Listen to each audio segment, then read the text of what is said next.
हरे कृष्ण। तो आज से हम लोग नया अध्याय शुरू कर रहे हैं, अध्याय 22।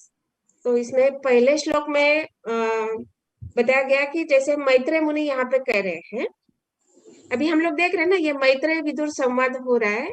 और इसमें मैत्रेय मुनि कह रहे हैं कि सम्राट के अनेक गुणों तथा कार्यों की महानता का वर्णन करने के पश्चात मुनि शांत हो गए और राजा ने संकोचवश उन्हें इस प्रकार से संबोधित किया।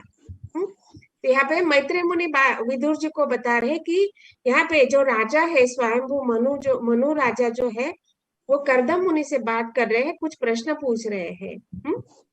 और जैसे कि हम लोगों ने देखा कि स्वयंभू मनु जो है वो कैसे अपने पत्नी के साथ वहां पे आए हैं और किस प्रयोजन से आए हैं उसका भी इसमें बताया जाएगा। और क्या प्रयोजन है यहाँ पे, जैसे अध्याय का नाम ही है कर्दम मुनि तथा देवहूति का परिणय। मतलब यहाँ पे अभी कर्दम मुनि को अपनी कन्या को सौंपने वाले हैं स्वयंभू मनु जो महाराज है। तो ये सब यहाँ पे अभी सम्राट स्वयंभू मनु जो है उनके गुणों और कर्मों को हम लोगों ने देखा है, उसका वर्णन कर चुके हैं यहाँ पे। और मैत्रेय मुनि वही बता रहे हैं कि अभी इन दोनों का संवाद हो रहा है और राजा भी गुणों के, अभी राजा क्या करेंगे, अभी जैसे मनु की गुणों की चर्चा हुई है, उनके कार्यों की चर्चा हुई है, उसी प्रकार अभी जो मुनि है उनके गुणों की और कार्यों की यहाँ पे चर्चा होने वाली है। और अभी यहाँ पे बताया जा रहा है कि संकोचवश उन्होंने इस प्रकार से संबोधित किया। मतलब अभी गुणों की चर्चा हो चुकी है, अभी सम्राट को समझ में नहीं आ रहा कि अभी मुझे क्या पूछना चाहिए, तो इसलिए उनको थोड़ा संकोच लग रहा है कि अभी मुझे इस इतने उच्च कोटि के जो भक्त है, भगवान के भक्त है, ब्राह्मण है, और उनको मुझे अपनी पुत्री सौंपनी है, तो इनको थोड़ा सा संकोच लग रहा है। तो उसके लिए अभी वो किस मतलब कैसे बोले उनको कि आप मुझे मेरी पुत्री को स्वीकार करें, इसलिए वो थोड़ा थोड़ा अभी शुरू करे कि ब्राह्मण क्या होते हैं और ब्राह्मणों के गुण क्या होते हैं, ऐसे वो उनका स्तुति करते हैं। तो इसलिए यहाँ पे अभी बता रहे हैं कि मनुरुवाच, मनु ने कहा, वेद स्वरूप ब्रह्मा ने वैदिक ज्ञान के विस्तार हेतु अपने मुख से आप जैसे ब्राह्मणों को उत्पन्न किया है। अभी महाराज मनु जो है वो कर्दम मुनि की स्तुति यहाँ पे कर रहे हैं और बता रहे हैं कि वेद स्वरूप ब्रह्मा, ब्रह्मा को वेद स्वरूप कहा गया है। क्यों? क्योंकि हम सब देखा है ना, हम लोगों ने सेकंड कैंटो में, फर्स्ट कैंटो में भी बताया गया कि ब्रह्मा जो है वो क्या है, सर्वप्रथम आदि जीव है और उनको भगवान ने पूरा पूरा ज्ञान दे रखा था। जैसे भागवत के पहला ही श्लोक आता है क्या, जन्मादस्य यतो अन्वयात इतरतश्च अर्थेषु भिज्ञ स्वराट तेने ब्रह्मार्दाय आदि कवये मुह्यन्ति यत सूरय तेजो वारी मृदाम यथा विनिमयो यत्र त्रिसर्गो मृषा धामना स्वेन सदा निरस्तकुहकं सत्यम परम धीमहि तेने ब्रह्मा हृदय आदि कवये। तो यहाँ पे बताया गया कि तेने ब्रह्मा, तो ब्रह्मा कैसे है, आदि कवये, तो सबसे प्रथम जीव है, सृष्ट जीव है, भगवान के द्वारा सर्वप्रथम सृष्ट जीव है। और उन्होंने भगवान ने उनके हृदय में ज्ञान प्रदान किया, ये बात यहाँ पे बताया जा रहा है। तो जैसे कि यहाँ पे बताया जा रहा है कि जब ब्रह्मा सर्वप्रथम जीव है और उनको भगवान ने ज्ञान प्रदान किया, और अभी ब्रह्मा जी क्या कर रहे हैं, जैसे भगवान ने सर्ग किया, अभी ब्रह्मा जी विसर्ग कर रहे हैं, तो उसमें वहां पे बताया जा रहा है कि ब्रह्मा द्वारा, ब्रह्मा के मुख से अभी ब्राह्मण निकले हैं। यही बात यहाँ पे मनु कह रहे हैं कि वेद स्वरूप ब्रह्मा ने वैदिक ज्ञान के विस्तार हेतु आप मुख से आप जैसे ब्राह्मणों को उत्पन्न किया। अभी ब्राह्मणों को उत्पन्न करने का कारण भी वहां पे बता रहे क्या, कि वेद स्वरूप, ये क्या है, वैदिक ज्ञान के विस्तार हेतु, जो वैदिक ज्ञान है उसका विस्तार होना चाहिए और उसके लिए ब्राह्मणों की उत्पत्ति हुई है। और हम सब देख चुके हैं, हम सब जानते हैं कि ब्राह्मण जो होते हैं वो क्या है, भगवान के सर माने गए हैं, समाज के भी हेड माने जाते हैं। और क्षत्रिय जो है वो क्या है, भगवान के भुजाओं से निकले हैं, इसलिए वो प्रजा का संरक्षण करते हैं, उनको वो कार्य, उनका वो कर्तव्य है। और जो वैश्य है भगवान के कटी प्रदेश से निर्मित है, और क्या जो शूद्र है वो भगवान के पैर से उनको कंपेयर किया गया है। तो यहाँ पे देखा गया कि ब्राह्मण जो होते हैं वैदिक ज्ञान के प्रसार के लिए होते हैं। और उनका वैदिक ज्ञान का प्रसार वो किस बल पर करते हैं ये भी बताया जा रहा है कि जो तप ज्ञान तथा योग से युक्त है। तो ब्राह्मण का कर्तव्य भी मतलब कार्य भी यहाँ पे बताया जा रहा है कि वो क्या करते हैं, तपस्या करते हैं। तपस्या के साथ साथ उनको ज्ञान भी होता है और योग से युक्त होते हैं। अनेक अनेक योग सिद्धियां भी उनके पास होती है, और साथ ही साथ वो क्या है, इंद्रिय तृप्ति से विमुक्त है। वो कभी भी इंद्रिय तृप्ति में लिप्त नहीं रहते हैं, वो हमेशा अनासक्त रहते हैं, ये बताया जा रहा है। और तात्पर्य में श्रील प्रभुपाद बता रहे हैं कि वेदों का उद्देश्य परम सत्य के दिव्य ज्ञान का प्रसार है। तो ये जो भगवान का जो हम लोग देखते हैं ना कि वेद क्या है, भगवान का, भगवान की ही स्तुति है। वेद मतलब भगवान की स्तुति है। और जैसे कि हम लोग देखा है भगवत गीता में 15वां अध्याय का 15वां श्लोक में आता है क्या, सर्वच चाहम हृदि सन्निविष्टो मत्त स्मृति ज्ञान अपोहनम च वेदेश्च सर्वैर अहमेव वेद्यो वेदांत कृत वेद विदेह चाहम। अर्थात क्या बताया गया कि मैं प्रत्येक जीव के हृदय में आसीन हूँ और मुझसे ही स्मृति ज्ञान तथा विस्मृति होती है। मैं ही वेदों द्वारा जानने के योग्य हूँ। तो यहाँ पे अभी बताया जा रहा है क्या, मैं ही वेदों द्वारा जानने के योग्य हूँ, मतलब क्या, वेद भगवान को जानने के निमित्त बने हैं। और क्या बताया जा रहा है कि नसिंद, मैं वेदांत का संकलन करता तथा समस्त वेदों को जानने वाला हूँ। अभी संकलन करता भी बोल रहे कि मैं ही हूँ, मतलब भगवान यहाँ पे बोल रहे कि संकलन भी मैंने ही किया है। जैसे कि हम लोग देखते हैं ना कि जो भागवतम है या जो भी महाभारत है, पुराण है, जो 4 प्रकार के वेद है, वो किसने रचे हैं, इसको याद है? ब्रह्मा जी। वेद व्यास। वेद व्यास जी ने लिखे। ब्रह्मा जी, अच्छा ठीक है। हाँ, लिखे किसने है, संकलन किसने किया? ब्रह्मा जी ने उनको बोला, और मतलब ब्रह्मा जी से नारद जी को मिला है, और नारद जी के द्वारा फिर वेदव्यास को बताया गया था। और फिर वेदव्यास ने लिखित स्वरूप में उपलब्ध कराया है कलयुग के जीवों के लिए। तो जैसे कि ये क्या होता है यहाँ पे बताया गया, वेद क्या है, लोगों को सही दिशा बताते हैं जिससे समुचित ढंग से अपना जीवन ढाल सके और भगवान के धाम को वापस जा सके। ये वेद का बताने का मतलब, वेद पहली बात तो क्या है, वेदों से हमें भगवान को जानना है। और कैसे जानना है कि ऐसे हमारा जीवन होना चाहिए कि हर कार्य में हम भगवान को स्मरण कर सके, और ऐसे अगर स्मरण कर सकेंगे तो हम अपना जीवन ऐसे बनाना है कि हर क्षण प्रति क्षण हम भगवान को स्मरण कर सके, और इससे क्या होगा कि हम भगवान को प्राप्त कर सकते हैं, उनको धाम को हम वापस जा सकते हैं। और यहाँ पे क्या बताया जा रहा है कि वेद भगवान विषय ज्ञान प्रदान करते हैं, और अपने अवतार व्यासदेव के रूप में कृष्ण ही वेदांत सूत्र के संकलन करता है। तो भगवान कृष्ण के ही साहित्य अवतार माना गया है वेद व्यास जी को, जिन्होंने ये सारे वेद को रचे हैं। मतलब ज्ञान तो था, लेकिन वो क्या था, श्रुति कहा गया है, मतलब केवल सुन के वो याद रखते थे। मतलब सतयुग में जो ज्ञान है वो केवल सुन के याद किया जाता था या स्मरण में रखा जाता था।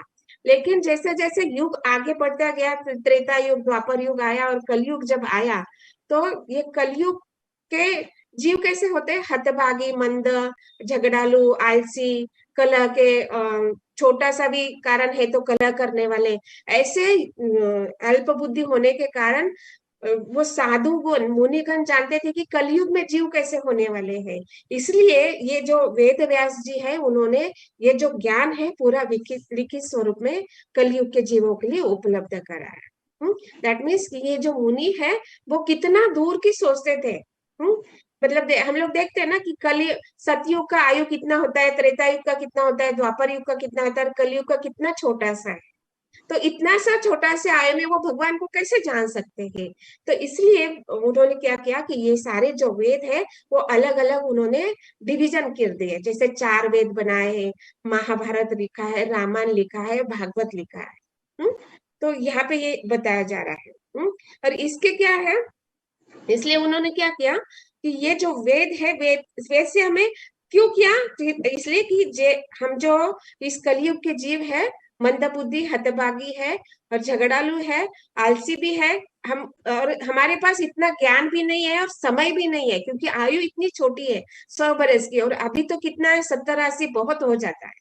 हाँ, इतना कम आयु में हम कैसे जान सकते हैं? इसलिए उन्होंने हमारे लिए ये सारे लिखित स्वरूप में दिया है, जिससे हम क्या करें, कृष्ण को समझने की आवश्यकता है। और जब हम भगवान को समझेंगे तभी हम अपने भगवत धाम वापस जा सकते हैं।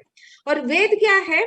समस्त उपनिषदों, चारों वेद, वेदांत सूत्र तथा उपनिषद एवं पुराणों समेत सारे वैदिक साहित्य में परमेश्वर की कीर्ति का ज्ञान है। अभी आप लिंक समझ रहे हैं ना, कि अभी मनु क्या बोल रहे हैं कि आपको मुख से उत्पन्न किया गया, ब्राह्मणों को मुख से उत्पन्न किया गया, और ब्राह्मण क्या है, समाज के हेड है। और उन ब्राह्मण ने, मतलब वेद व्यास ने क्या किया, ये लिखित स्वरूप में दिया। और अभी ब्राह्मण क्या कर रहे हैं, ये जो सारा वेद पुराण उपनिषद ये जो है, ये सारे जो कलयुग के जीव है उनको तक पहुंचाने का कार्य कर रहे हैं। ये मतलब परंपरा से आता हुआ ज्ञान है। और ये क्या हुआ, ये पूरा भगवान की कीर्ति का ज्ञान है यहाँ पे, वो सारा उपनिषद जो है। और इसको क्या है, ये वैदिक जो अनुष्ठान है उसको क्या है, अनुष्ठानों द्वारा वैदिक दर्शन की व्याख्या तथा भगवान की भक्तिमय पूजा द्वारा प्राप्त किया जा सकता है। तो ये जो वेदों का ज्ञान है इतना आसान नहीं है समझना। पहली बात तो ये संस्कृत में लिखा होता है। तो संस्कृत, हम लोग इतना ज्ञानी नहीं कि हम संस्कृत समझ सके, क्योंकि ये जो होता है संस्कृत इतना थोड़ा समझने के लिए इतना आसान नहीं है। तो इसलिए हमें गुरु के मार्गदर्शन में सीखना होता है। कैसे, संस्कृत में क्या होता है ना, कि संस्कृत भाषा में एक ही शब्द लेते हैं तो उसके 100 से भी ज्यादा अर्थ होते हैं, अलग अलग, मतलब समान अर्थी शब्द होते हैं, अलग अलग अर्थ निकलते हैं। तो कौन सा अर्थ हमें उस प्रसंग के लिए उपयुक्त है वो हमें समझना होता है। इसलिए गुरु के द्वारा ही इसको, वैदिक ज्ञान को प्राप्त करना बहुत आवश्यक होता है। और इससे हम भगवान को जान सकते हैं, और भगवान की कैसी सेवा करनी है, भगवान को कैसे जानना है, और अपना जो स्थिति है, जीवेरा स्वरूप है, कृष्णेरा नित्यदा, इसको कैसे समझे, ये हम गुरु से जान सकते हैं, और हम अपना कार्य कर सकते हैं और भगवत धाम वापस जा सकते हैं। और इसलिए क्या है, हमें ये वेद को जानना जरूरी है। तो इसलिए हम यहाँ पे देखते हैं ना कि हमें गुरु, मतलब गुरु क्या होता है, जैसे देखते हैं गुरु ब्राह्मण से भी बढ़कर होता है। जैसे कहा जाता है, खास करके इस्कॉन के गुरु जो है, क्योंकि इस्कॉन का गुरु को वैष्णव कहा जाता है, और वैष्णव क्या होता है, ब्राह्मणों से भी श्रेष्ठ होता है। ब्रह्म को तो जानते ही है, लेकिन पूरी तरह वो आचरण करते हैं कि किस प्रकार भगवान ने वेद बताया है, कैसे कैसे कैसे क्या क्या आदेश दिए हैं, उस आदेश को वो अपने जीवन में पालन करते हैं, और वो जीवन में पालन करते हुए अपने आचार्य को, अपने शिष्य को सिखाते हैं, इसलिए उनको आचार्य भी कहा जाता है। तो इसलिए यहाँ पे ये ब्राह्मण्य का कर्तव्य बताया जाता है। मतलब यहाँ पे, हाँ, तप, उनके लिए तप बोला गया। जैसे कि आज एकादशी है, तो आज एकादशी के लिए क्या तप है, सब लोग यहाँ पे तप कर रहे हैं ना, क्या तप कर रहे हैं हम लोग आज? Chanting Mataji 25 rounds. श्रवणम कर रहे हैं, उपवास कर रहे हैं, उपवास कर रहे हैं। हाँ, तो मतलब यहाँ पे हम लोग देख रहे हैं कि कैसे हम, ये एक प्रकार का तप है। उपवास करना, भगवान का नाम लेना, श्रवणम करना, कीर्तनम करना, ये सारे तप है एक प्रकार का। और यहाँ पे बताया जा रहा है ज्ञान। जैसे अभी हम लोग क्लास में बैठे हैं तो भगवान के विषय में जान रहे हैं, भगवान क्या है, हमारा संबंध क्या है, हम कौन है, हमें क्या करना चाहिए, क्या नहीं करना चाहिए, किस प्रकार के तप करना चाहिए, किस प्रकार का ज्ञान हमें होना चाहिए। भौतिक ज्ञान तो है ही, भौतिक ज्ञान तो आवश्यक है, क्योंकि शरीर है, शरीर के लिए भौतिक ज्ञान की आवश्यकता है। लेकिन साथ ही साथ हमें आध्यात्मिक ज्ञान की भी आवश्यकता है, यह भी यहाँ पे बताया जा रहा है। और ये कैसे हमें पता चल रहा है, तो ये ब्राह्मणों के दौरे में पता चल रहा है। और वो क्या, ब्राह्मण क्या कर रहे हैं, भगवान का प्रसार कर रहे हैं, भगवान की महिमा को प्रसार कर रहा है। ये भगवत गीता में हम बहुत अच्छी तरह माता जी ने हमें बहुत सुंदर तरीके से समझाया भी है। और यहाँ पे आगे बताया जा रहा है कि यहाँ विशेष रूप से उल्लेख है योग युक्तान लंपटा, कि ब्राह्मण योग युक्त होते हैं और इंद्रिय तृप्ति से अनासक्त रहते हैं। तो ये यहाँ और एक ब्राह्मण का गुण बताया जा रहा है कि ये जो ब्राह्मण होते हैं वो ज्ञान योग तप के साथ साथ इंद्रियों को भी आसक्त नहीं रहते हैं। कभी भी वो अपने इंद्रियों को हमेशा संयमित रखते हैं। जैसे कैसे एक भगवत गीता में बहुत सुंदर उदाहरण बताया गया, कैसे कूर्म का उदाहरण बताया गया, कछुआ। कछुआ क्या करता है, जब भी उसको ऐसे वो चलता रहता है, हाँ बहुत स्लो चलता है ऑफकोर्स, हाँ उसका स्पीड बहुत कम है, लेकिन जैसे उसको पता चलता है कि कोई अभी संकट आ रहा है, मतलब कोई हमें हार्म करेगा, ऐसे उसको जब लगता है तो वो क्या करता है, अपना सर हाथ और पैर को खोल के अंदर ले लेता है, मतलब अपनी जो इंद्रिया है उसको समेट लेता है। तो इसी प्रकार जो साधुगण होते हैं, साधु स्वभाव वाले थे, वैष्णव होते हैं, वो क्या करते हैं, जब भी अब ऐसे लगता है कि अभी हमारे जो इंद्रिया है उसके ऊपर अगर कोई माया अगर प्रभाव करने वाली है, तो वो अपनी इंद्रियों को पूरा तरह संकोचित कर लेते हैं।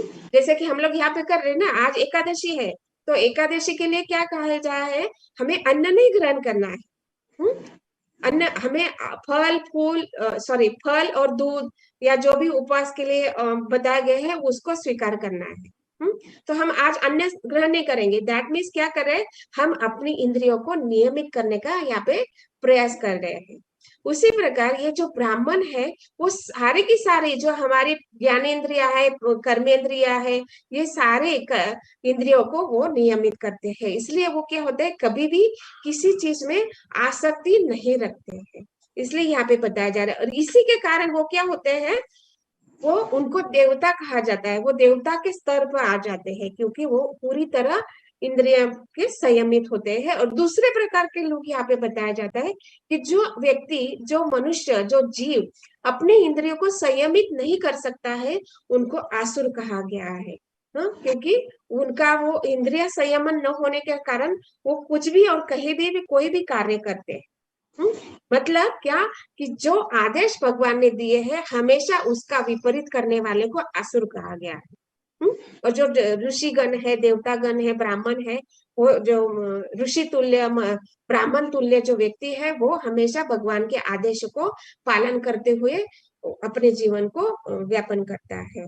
तो इसलिए वो देवता कहलाते हैं, और दूसरे प्रकार के लोग हैं जो असुर कहलाते हैं। और जो देवता होते हैं उनका कार्य है कि भगवान का यश को फैलाना। जैसे कि हम लोग देखते हैं ना, अब हमारी संस्था में इतने सारे गुरु है, वैष्णव है, वो क्या करते हैं, भगवान का गुणगान करते हैं। जहाँ पे भी जाते हैं वहां पे भगवान का कथा करते हैं, कीर्तन करते हैं। जैसे हम लोग अभी देख रहे हैं ना, महाराज जी साउथ इंडिया का यात्रा कर रहे हैं, वहां पे क्या हो रहा है, हजारों की संख्या में, मतलब कितना कि पूरा एक ट्रेन भर के डिवोटी वहां पे गए हैं दिल्ली से। जहाँ पे महाराज अभी जा रहे हैं, मतलब है वहां पे साउथ इंडिया का यात्रा हो रहा है। तो यहाँ पे क्या हो रहा है, केवल ये जो डिवोटी गुरु के शिष्य है उनके जा रहे हैं वहां पे, तो मतलब वो केवल दर्शन के लिए जा रहे हैं क्या? नहीं। क्यों जा रहे हैं? क्योंकि वहां पे महाराज जी उनको कथा कराने वाले, श्रवणम होने वाला है, कीर्तनम होने वाला है, इसलिए वो इतना भाग भाग के जा रहे हैं। पूरा आप सोचिए कितना डिवोटी, मतलब एक ट्रेन पूरा भरा हुआ है, मतलब एक ट्रेन में 10 से 12 बोगी होता है, वो 12 बोगी में कितने डिवोटी है, इतने सारे, मतलब 10,000 से 12,000 डिवोटी वहां पे महाराज जी के साथ में गए। क्यों? केवल वो स्नान के लिए नहीं गए हैं, केवल वो 21 कुंड में स्नान करने के लिए नहीं गए, वो तो करने ही वाले, उसका तो लाभ मिलने ही वाला है, लेकिन उसके ऊपर से भी गुरु महाराज के मुख से उनको सुनने को मिलने वाला है, इसलिए वो जाने का इच्छा कर रहे हैं। तो ये ब्राह्मण, मतलब ये है ब्राह्मण का करते हुए, वो क्या कर रहे हैं, गुरु महाराज क्या कर रहे हैं, भगवान का जो गुण है, रूप है, लीला है, धाम है, माधुर्य, उसको वहां पे समझा रहे, वहां पे उनका प्रचार कर रहे हैं, इसलिए वो सब हम आसक्त हो गए उनके साथ जाने के लिए। और यही ब्राह्मणों का कर्तव्य है। यहाँ पे इसका विशेष रूप से उल्लेख हुआ है कि ब्राह्मण इस विराट रूप के विराट पुरुष के मुख से उत्पन्न हुए। जैसे कि हम देखते हैं ना कि ब्राह्मण है वो भगवान के मुख से उत्पन्न हुए हैं, और क्षत्रिय उनके भुजाओं से उत्पन्न हुए हैं, और वो सभी अपने अपने वृत्तिपूर्य कार्य में लगे हुए हैं। यही बात यहाँ पे बताया गया है। और जैसे कि हम देखते हैं कि हमें क्या करना है, जो भी आदेश हमें यहाँ पे भगवत गीता और साधु गुरु और शास्त्रों के मार्ग से जो भी हमें आदेश प्राप्त हुए हैं उसका दृढ़ता से पालन करना है, और उसको आचरण करते हुए हमें नित्य निरंतर कीर्तन करना है, और अपने जो स्वरूप स्थिति है उसको जान लेना है, पुनः अपनी स्थिति को प्राप्त करना है। और हमें इससे क्या हो गया, भगवान प्रसन्न होंगे, और ये क्या होगा, हमें अपना पुनः जो स्वरूप सिद्धि है, अपनी जो स्वरूप स्थिति है उसको प्राप्त हो सकती है। तो क्या एक ही मतलब जितना हम लोग यहाँ पे प्रयास करना है उतना काफी है जो अभी कर रहे हैं? नहीं, इसको और भी बढ़ाना पड़ेगा। तो इसलिए कहा जाता है ना कि भक्ति योग तीव्र ना भक्ति योगे न, जो हम अभी भक्ति कर रहे हैं उसको तीव्रता करनी होगी। तीव्रता मतलब क्या, उसको स्पीड बनाना होगा। जैसे कोई व्यक्ति ट्रेन में जा रहा है, उसका अगर जैसे अभी हम वृंदावन यात्रा के लिए जा रहे हैं, तो ये वृंदावन यात्रा के लिए अगर कोई एक ट्रेन है 28 आवर्स लेता है, और दूसरा एक ट्रेन है 14 आवर्स लेता है, तो हम किस ट्रेन में जाएंगे? किस ट्रेन में जाना चाहेंगे हम लोग? जो स्पीड से, जो जल्दी पहुंचाने वाला है, फास्टर जो है, हाँ, जो फास्टेस्ट ट्रेन है उसको ही जाने के लिए हम प्रेफर करेंगे। तो यही यहाँ पे बताया जा रहा है, मतलब हम लोग जो 28 आवर्स वाला ट्रेन है उसको नहीं पकड़ेंगे, भले उसमें है, लेकिन प्रयास हम ये करेंगे कि कैसे हम उसको पकड़ सकते हैं, या कुछ कहीं अगले स्टेशन में अगर वो ट्रेन हम लोगों को मिल जाए तो अच्छा होगा ना, कि हम लोग जल्दी पहुंचेंगे। तो इसे हम लोग ये अभी स्लो ट्रेन में बैठे हैं, तो उसको हमें फास्ट ट्रेन में बैठने के लिए कैसे प्रयास करना है, यही हम लोग यहाँ पे बताया जाए कि भक्ति उरे ना भक्ति योग। हम लोग भक्ति योग तो कर रहे हैं, लेकिन इसका स्पीड हमें बढ़ाना पड़ेगा। तो इसके लिए ज्यादा से ज्यादा हमें प्रवचन सुनने हैं, श्रवण करना है, कीर्तन करना है। जैसे यहाँ पे तप बताया गया, तो तप भी हम अलग अलग प्रकार के हैं, शारीरिक तप है, मानसिक तप है, और क्या बोलते हैं वाचा का मतलब वाणी का भी तप है। ऐसे अलग प्रकार के तप है जो भगवत गीता में पूरी तरह से बताया गया है। इन तपों को करने से, योग करने से, तो योग को ऐसा कर सकते हैं हम, भक्ति योग कर सकते हैं। भक्ति योग में जो 9 प्रकार की भक्ति है, नवदा भक्ति है, उसको तीव्रता से करनी है। तो ऐसा नहीं कि कोई सभी करना है। जो भक्ति के जो 10 अंग 9 जो भक्ति है, जो 9 अंग जो बताए गए, तो ऐसे नहीं कि सभी करने हैं। सभी करते हैं तो बहुत अच्छी बात है। तो फिर तो तीव्रता से मतलब क्या, जब पूरा फ्लाइट से हम लोग पहुंचेंगे 2 घंटा में पहुंच जाएंगे।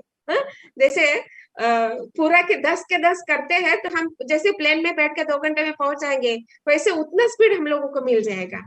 लेकिन हमें धीरे धीरे, अभी स्लो ट्रेन में है तो फास्ट ट्रेन में, फिर फास्ट ट्रेन में बैठने के बाद फ्लाइट का हम सोच सकते हैं। तो सीधा स्लो ट्रेन से हम 10वां में भी जा सकते हैं, ऐसा कुछ नहीं। लेकिन उसके लिए हमें बहुत प्रयास की आवश्यकता है, बहुत तप की आवश्यकता है, बहुत ज्ञान की आवश्यकता है, और मार्ग भी सही होना चाहिए। ऐसा नहीं कि हम लोग जाना है दिल्ली और टिकट लिया हम लोग हैदराबाद का, ऐसा नहीं होना चाहिए। इसलिए ज्ञान के भी आवश्यकता है। इसलिए यहाँ पे तप, ज्ञान और योग का भी आवश्यकता है, और ये भक्ति योग करने के लिए ज्ञान की भी आवश्यकता है। तो ये बात यहाँ पे बताया जा रही है, और ये हमें पूरा जो ज्ञान है गुरु, साधु और शास्त्र के मार्ग से ही हम लोगों को प्राप्त हो सकता है। तो ग्रंथराज श्रीमद् भागवतम की जय, श्रील प्रभुपाद की जय। Hare Krishna. Thank you very much. अगर